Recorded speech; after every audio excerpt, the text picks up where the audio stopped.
মাতা দেবহূতি পুত্র কপিল মুনিকে তত্ত্বজ্ঞান লাভের উদ্দেশ্যে কিছু প্রশ্ন করেছিলেন। মহামুনি কপিল যে উপদেশ দিয়েছিলেন তার মধ্যে দু একটি উপদেশ। মহামুনি কপিল বলেছিলেন, হে মাতো, শ্রী ভগবানের প্রতি একাগ্রচিত্ত পুরুষের বেদবিহিত কর্মে নিরত ও বিষয়াদির জ্ঞান প্রকাশকারী ইন্দ্রিয়রাজির শুদ্ধ সত্যময় শ্রী হরির প্রতি যে নিষ্কাম স্বাভাবিক তদুন্মুখতা, তারই নাম ভগবানে অহৈতুকী ভক্তি। এই ভক্তি মুক্তির চেয়েও শ্রেষ্ঠ।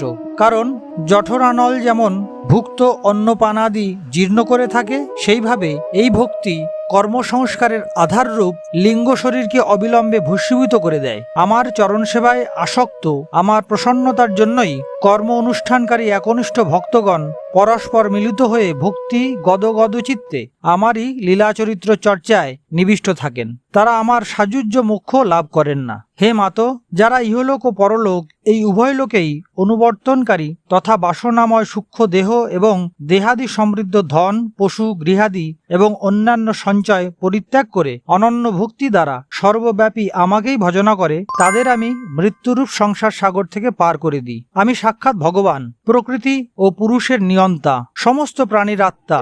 আমি ছাড়া অন্য কিছুর শরণাগতি জীবকে মৃত্যুরূপ মহাভয় থেকে মুক্তি দিতে পারে না। আমারই ভয়ে বায়ু প্রবাহিত হয়, আমারই ভয়ে সূর্য তাপ প্রদান করে, ইন্দ্র বর্ষণ করে, অগ্নি দহন করে এবং আমারই ভয়ে যম নিজ কর্তব্য কর্মে প্রবৃত্ত থাকে। যোগীগণ জ্ঞান বৈরাগ্যযুক্ত ভক্তিযোগের দ্বারা আত্যন্তিক মঙ্গল লাভের জন্য আমার অভয় চরণ কমলের আশ্রয় গ্রহণ করে। তীব্র ভক্তিযোগের দ্বারা আমাতে চিত্ত সমাহিত করাই হলো এই জগতে মানুষের পক্ষে পরম পুরুষার্থ। হে মাতা, জলের মধ্যে প্রতিবিম্বিত সূর্যের সঙ্গে যেমন জলের শীতলতা, চঞ্চলতা ইত্যাদি গুণের সম্বন্ধ থাকে না, সেই রকমই প্রকৃতির কার্য শরীরের মধ্যে বিদ্যমান থাকা সত্ত্বেও আত্মা শরীরের সুখ দুঃখ প্রভৃতি ধর্মের সঙ্গে লিপ্ত হন না, কারণ তিনি স্বভাবত নির্গুণ, নির্বিকার ও অকর্তা।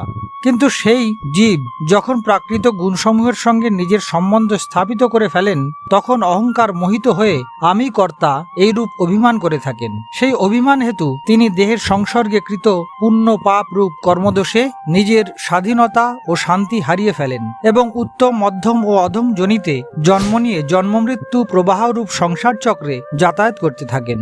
হে মাতা, যে মানুষ আত্মা ও পরমাত্মার মধ্যে বিন্দুমাত্র পার্থক্য করে, সেই ভেদদর্শী ব্যক্তির মৃত্যুস্বরূপ আমি ঘোরতর ভয় বিধান করে থাকি।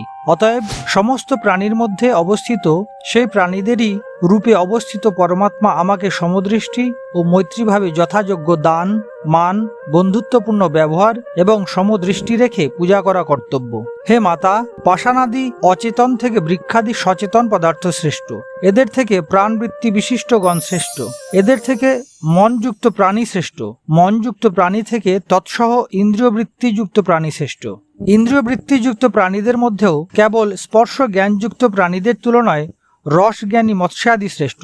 আবার রসজ্ঞানী অপেক্ষা গন্ধজ্ঞানী ভ্রমর শ্রেষ্ঠ এবং গন্ধজ্ঞানীদের অপেক্ষায় শব্দজ্ঞানী সর্পাদি শ্রেষ্ঠ।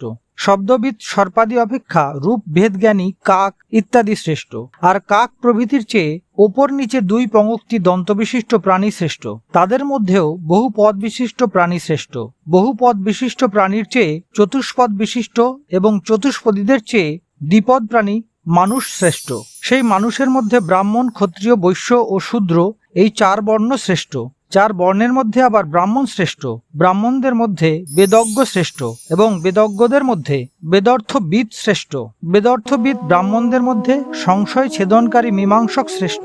তার থেকে স্বীয় বর্ণাশ্রমোচিত ধর্মানুষ্ঠানকারী শ্রেষ্ঠ।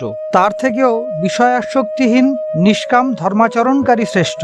সাধারণ নিষ্কাম ব্যক্তি অপেক্ষা যে ব্যক্তি নিজের সমস্ত কর্ম এবং সেই কর্মের ফল এবং নিজের দেহ আমাকেই সমর্পণ করে, ভেদ বুদ্ধি ত্যাগ করে, আমার উপাসনা করে, সে শ্রেষ্ঠ।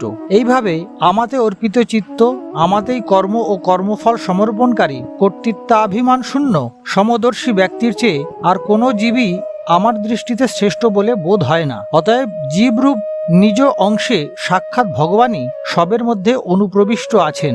এরূপ বুঝে সমস্ত প্রাণীবর্গকে বিশেষ সম্মান সহকারে মনে মনে প্রণাম করবে।